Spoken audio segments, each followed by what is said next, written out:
Saatnya Anda dengar dan bicara di Pro 1 RRI Merauke, kanal informasi dan inspirasi.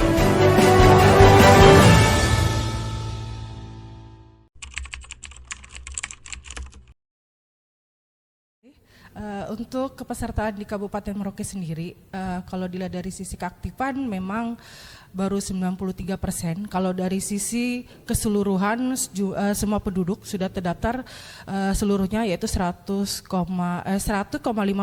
Jadi memang ada beberapa hal yang sebelumnya di tahun 2020 pernah terjadi penonaktifan karena mungkin SK Kemensos, itu yang nanti kita dorong untuk diaktifkan kembali, yaitu mendorong masyarakat untuk mendaftarkan kepesertaan yang belum terdaftar maupun non-aktif gitu. Jadi memang kita juga gencar kepada dinas sosial, masyarakat, kelurahan, kita juga ada BPJS keliling juga, kita juga sama-sama mendorong untuk masyarakat mendaftarkan kepesertaannya di program JKN. Itu juga kami ada kemarin launching atau pilot project, yaitu pesiar, desa pesiar juga. Kami juga ada namanya agen pesiar juga Mbak itu. Jadi yang kemarin kami lakukan ada tiga kelurahan dan 1 desa.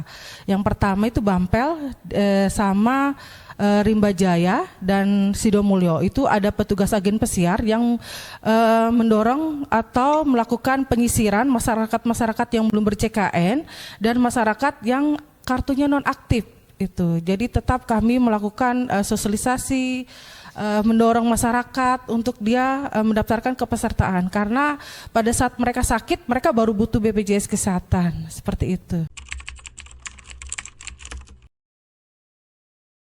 Memang sih banyak, kalau dilihat dari sisi ininya ada yang menunggak, ada yang non-aktif karena mungkin keterbatasan biaya, apalagi mungkin resign dari perusahaan, tidak dilakukan pendaftaran, seperti itu.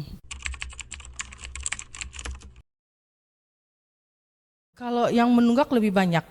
Jadi lebih banyak yang dinonaktifkan sementara ya, terkait dengan tunggakan itu ya. Karena yaitu ketidakmampuan masyarakat untuk membayar itu. Iya, itu makanya kenapa ada program rehab gitu ya Bu? Iya betul, program rehab. Makanya kita mendorong untuk mengikuti program rehab, program cicilan bertahap itu.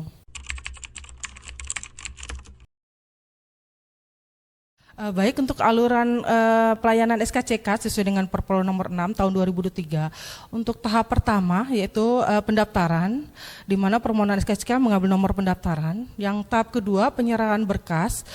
Yang kedua itu penyerahan berkas. Nanti kita dilihat dari sisi keaktifan peserta. Di situ kami mengecek melalui layanan WhatsApp atau aplikasi mobil JKN. Untuk tahap ketiga yaitu verifikasi berkas, di mana nanti ada petugas mengecek status kepesertaan melalui NIK. Itu. Nanti tahap keempat yaitu proses penerbitan SKCK. Tahap kelima pencetakan dan penyerahan SKCK, yaitu pada saat penyerahan SKCK petugas memastikan kepesertaannya itu aktif dengan permohonan langsung diserahkan kalau kartunya aktif. Dan bagi SKCK yang belum menjadi peserta JKN, kita mendorong untuk peserta mendaftar dengan menunjukkan virtual akun. Yang ketiga, jika peserta itu ada yang menunggak, jadi kami mengarahkan untuk peserta mengikuti program rehab dengan membuktikan cicilan iurannya, yaitu pada aplikasi mobil JKN, seperti itu. Jadi dari kemarin, dari hari Kamis ya Bapak izin, Kamis, Jumat, untuk minggu ini kita sampai di hari Jumat, nanti setelah itu bisa dilakukan dari petugas SKCK-nya.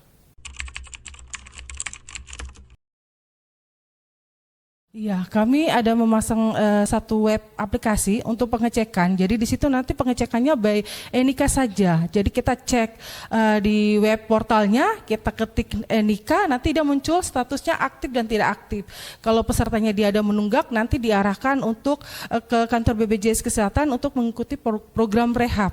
Seperti itu. Kalau seandainya dia belum terdaftar, berarti dia harus datang ke BPJS Kesehatan untuk mendaftarkan kepesertaannya dengan menunjukkan virtual akun. Karena kan biasanya kalau untuk PBPU Mandiri batas waktunya kan pembayaran kan 14 hari.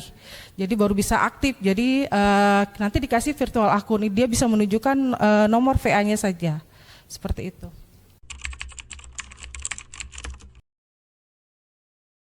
Ya, baik, terima kasih. Untuk bagi masyarakat yang tidak mampu, itu bisa melalui persyaratan, yaitu surat keterangan tidak mampu, nanti bawa ke Dinas Sosial, nanti Dinas Sosial melakukan verifikasi. Dan setelah itu Dinas Sosial melakukan penginputan di aplikasinya, yaitu di Edabu. Apalagi Pemda Kabupaten Merauke sudah menganggarkan untuk masyarakatnya yang belum terdaftar. Jadi bagi masyarakat yang belum terdaftar, bisa mengurus langsung ke Dinas Sosial. Sebenarnya sih Dinas Sosial tidak seribet karena apalagi itu langsung ada aplikasi Edabunya, jadi langsung penginputan di dinas sosialnya tersebut itu. Baik, untuk Kabupaten Merauke sendiri, dia itu sudah UHC non cut off, jadi peserta sakit tiba-tiba langsung diurus, langsung didaftarkan, langsung aktif. Gitu. Jadi nggak perlu lagi nunggu 14 hari atau nunggu seminggu gitu. Tapi biasanya kendalanya itu di NIK, kadang kan NIK yang tidak online itu. Mungkin seperti itu sih. Baik, kalau sebelum mau pengurusan SKCK lebih baiknya mengurus kepesertaannya dulu BPJS Kesehatan, baru nanti pengurusan SKCK. Sebenarnya kalau dari SKCK sisi ininya cepat sih, karena kami cuma dari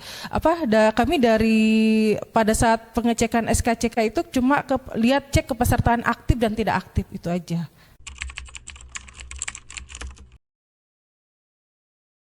Iya, baik, kemarin memang sih pada saat kita melakukan pendampingan pertama banyak yang mengurus SKCK bertanya kepada kami, ini kenapa diminta ini lagi di kartu BPJS atau KTP? Kita bilang itu sebagai syarat untuk pengurusan SKCK. Kemarin sempat kami ngecek ada beberapa yang tidak aktif karena mungkin sebelumnya resign dari perusahaan lamanya dan perusahaan barunya ternyata suami istri itu bekerja. Jadi kami tetap melakukan edukasi dan sosialisasi, Mbak. Jadi di situ kami sosialisasi mendorong untuk yang pengurus SKCK untuk mendaftarkan. Jadi kita tidak serta-merta juga kita tidak wajib ini, tapi memang kita sosialisasi dan kita memberikan informasi dan kita cek, oh kebetulan kepesertaannya aktif karena dari sisi segmen mungkin dari PBI APBN, PBI APBD, dari perusahaan juga ada mungkin sebelumnya sudah resign tapi belum dinonaktifkan oleh dari perusahaannya karena dia berganti di perusahaan sebelumnya. Itu saja sih kalau dari sisi kepesertaan pada saat kami pendampingan di Polres Merauke.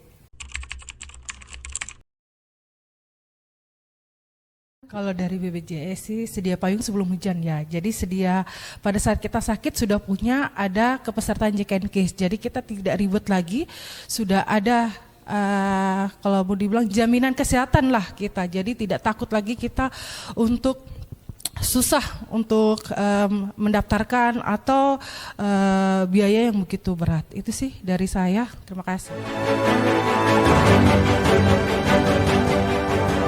Terima kasih atas partisipasi Anda bersama Pro 1 RRI Merauke.